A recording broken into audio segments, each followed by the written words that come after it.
The two conversations that changed my life because I ignored them. Written and narrated by Peter J. Merrick. A few mornings ago, I found myself walking through Westfield UTC here in San Diego with a coffee in my hand. I was not there to buy anything. In fact, shopping has never been one of my hidden talents. If I need a shirt, I walk in, buy a shirt, and walk out. Apparently, I'm not the customer retailers dream about. What I do enjoy is watching people. That probably sounds a little strange. I'm not watching because I think I know their stories. Quite the opposite.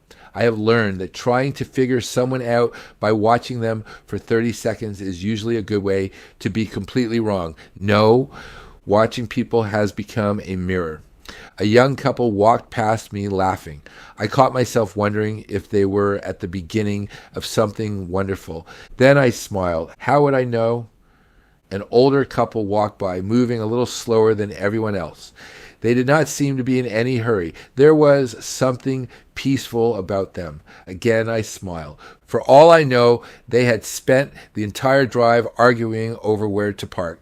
Life has taught me that appearances are remarkably poor witnesses. As I continued walking, I realized something. Almost every person I pass reminds me of a different version of myself. Sometimes I see confidence, sometimes uncertainty, sometimes excitement, sometimes loneliness hidden behind a smile. Watching people has never really been about watching them. It has been about remembering me. Perhaps that is one of the unexpected gifts of getting older. We slowly stop judging people and start recognizing ourselves in them. As old farts tend to do, my mind wandered back more than 25 years to two conversations I had with two different men. Neither conversation lasted very long. Neither man knew the other. Neither one had any idea that I would still be thinking about their words decades later. The funny thing is, those two conversations changed my life, not because I listened, because I did not.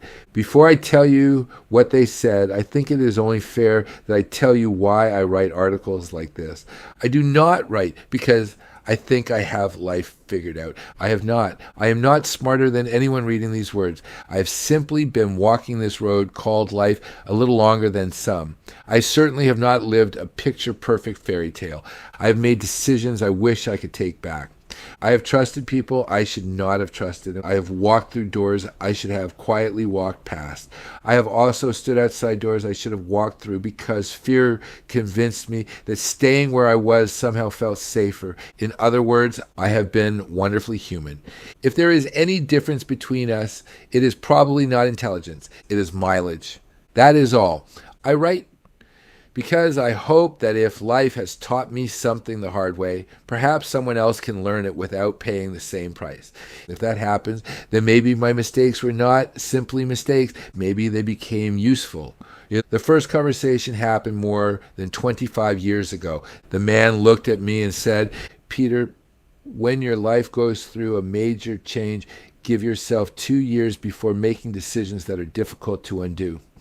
I remember thinking, 2 years? That seems like a long time. Surely I know my own mind better than that.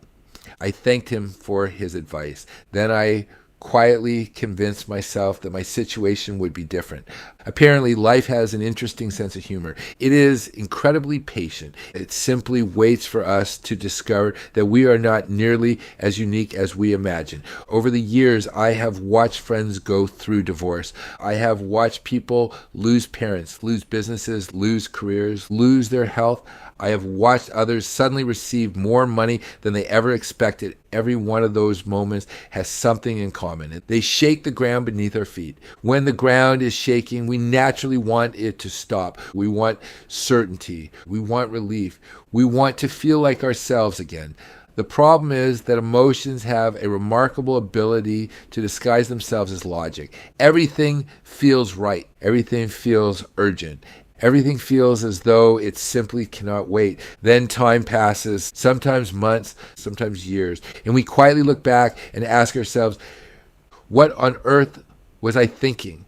The truth is, we were thinking. We just were not seeing clearly. Several years later, another man gave me a second piece of advice. He looked at me and simply said, "Peter, you always have a choice before you step through the door. At first, I thought that sounded almost too simple.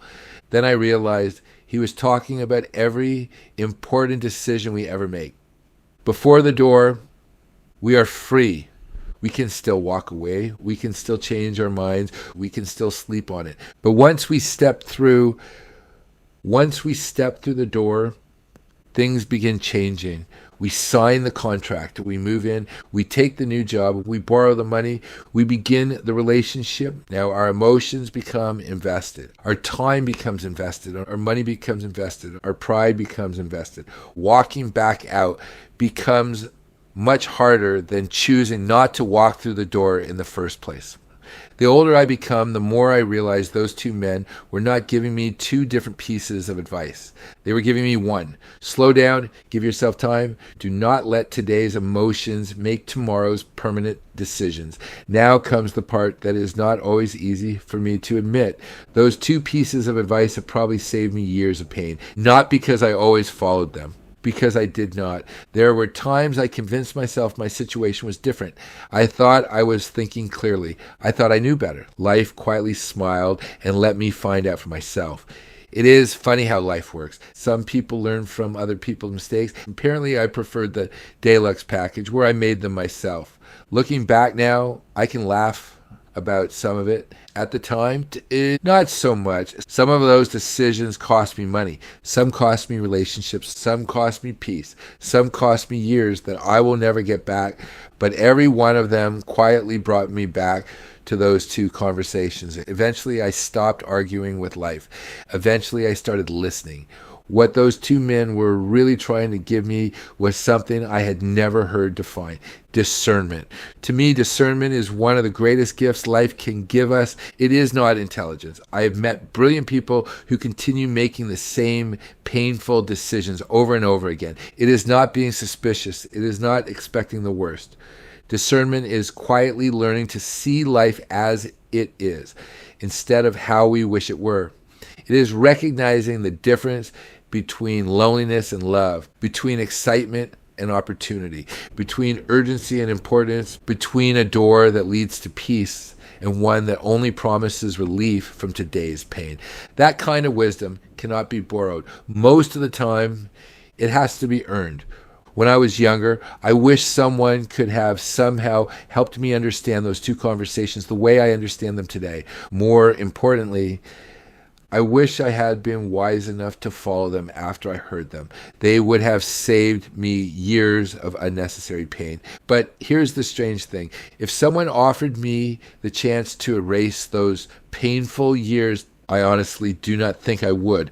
There are moments I would never choose to live through again. There are decisions I wish I had never made. There are chapters of my life I certainly would not volunteer to repeat, but would I erase them? Absolutely no, because I would also erase the man those experiences helped create. The older I become, the more I believe we are all simply a collection of moments. Some moments make us laugh until we cannot breathe. Some humble us. Some break our hearts. Some quietly restore our faith in people. Some leave scars.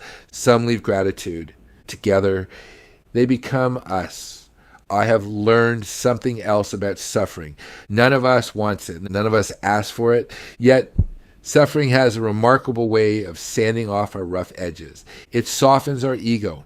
It reminds us that we are not nearly as much in control as we once believed. It teaches compassion because we eventually discover that everyone is carrying something we cannot see.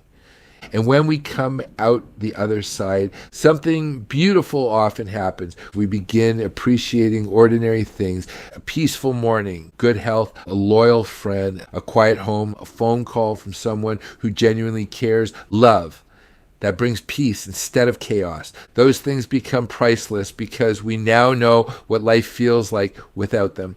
If there is one reason I write, it is not because I believe I have answers that other people do not. I do not. I'm not smarter than anyone reading these words. I have simply been walking this road called life a little longer than some.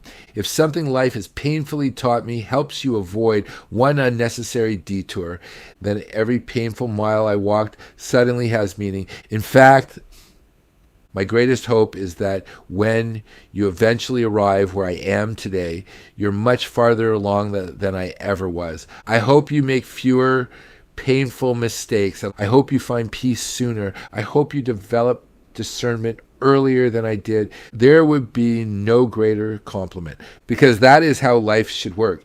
Each generation leaves a slightly better map for the next traveler. If I have done that, then every wrong turn I ever made was not completely wasted. Peter J. Merrick, A.K.A. Old Fart. Life gave me experiences. Experiences gave me perspective. Perspective gave me discernment. If sharing that discernment helps someone else find peace a little sooner, then every painful lesson was well worth the learning.